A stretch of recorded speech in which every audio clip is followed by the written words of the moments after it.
Hi, this is Guy Ardito, relationship expert and high performance coach. And today I'm broadcasting from my backyard. It's a beautiful day outside, so going to see how this goes. Hopefully, the image and sound will come out okay.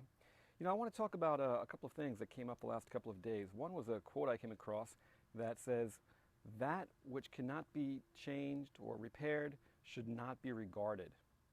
That which cannot be repaired should not be regarded." And the other was an article that I came across, kind of an expose really, of white collar working conditions at Amazon. And I haven't worked there. I don't personally know anybody who has. I can't say what's accurate or not, but it certainly made for a pretty grim picture of people, having to work crazy hours without regard to issues they were dealing with, like cancer or miscarriages or dying parents. And you may be wondering, well, what's the through line between these two? Well, the first quote really means, where are you putting your focus? Where are you putting your energy? Are you trying to change something which you can't do anything about? Because that's really just going to be a waste of your energy, a waste of your time. You're banging your head, getting lots of bruises and broken skull bones, and not really getting anywhere. And the second one is talking about a work environment where I think they said the average worker, burns out in a year or less, and most are gone in 2 years or less. And that's really pretty bruising and amazing. And you have to wonder how many people are going in imagining that they're going to be the ones who manage to change it. They're going to be the ones who can create a different situation, a different result for themselves. Just like any other relationship that you might have been in, know people who have been in, thinking that, if I just keep banging harder and harder and harder, I can make this person be a different person. I can make them treat me differently. And, in certain rare cases under the right conditions, that can be true. Nothing is always true or always false. But, we only get so much time in this world. We only have so much energy. And we really want to be careful where we direct it.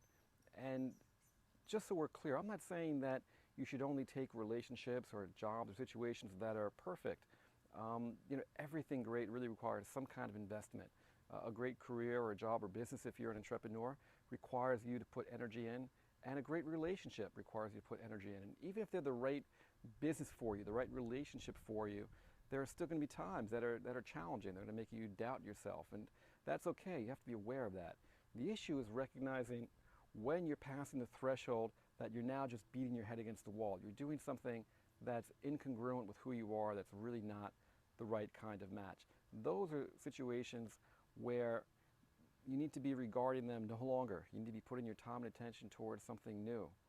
And that's really one of the big aspects of really having a happy and fulfilled life, is knowing what we stand for, what we care about, and living a life congruent with that, building a career or a business congruent with that, and building relationships that are congruent with that.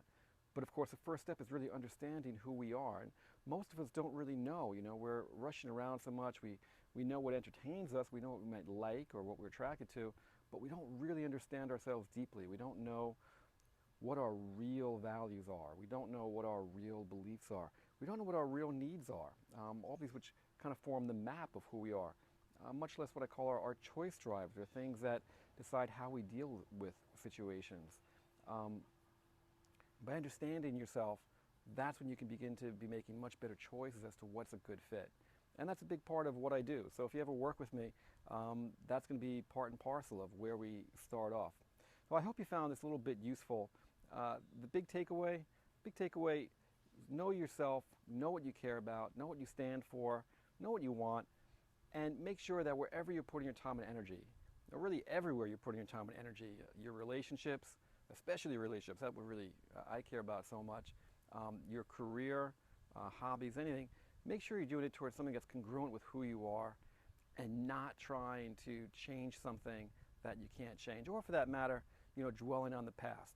If you're in a relationship that you need to move on from, move on, make a new one. If you're in a relationship but you keep dwelling on one that's from the past, well, you're not in that anymore. So all you're doing is taking up time and energy that you could be using to make your current relationship great, or finding another one that would be right for you. If you're bemoaning a career move that you made or didn't make, well, the past is the past. You can't do anything about that. All you have is now and the future, right? You can't just live in the future. You have to take action in the present to make the future that you want. So decide, where do you want to be? And then close that gap. Take the steps necessary. Pay as much attention to the past as it deserves. Learn from where we've gone. Learn from your journey. I've learned from my journey, and I keep learning. I'm always looking back to say, okay, what could I have done better? What should I have maybe done differently? So I can keep learning, but I'm always careful not to spend too much time there. It's an easy, easy trap. Remember, the past cannot be changed, therefore the past should not be regarded, at least unduly. That's probably it for today. It's a great day. I want to get out here and enjoy the time with my son a little bit. So I hope you found this useful. As always, tune in every week for more information, more advice from me. In the meantime, go out, have fun, do good, live in love.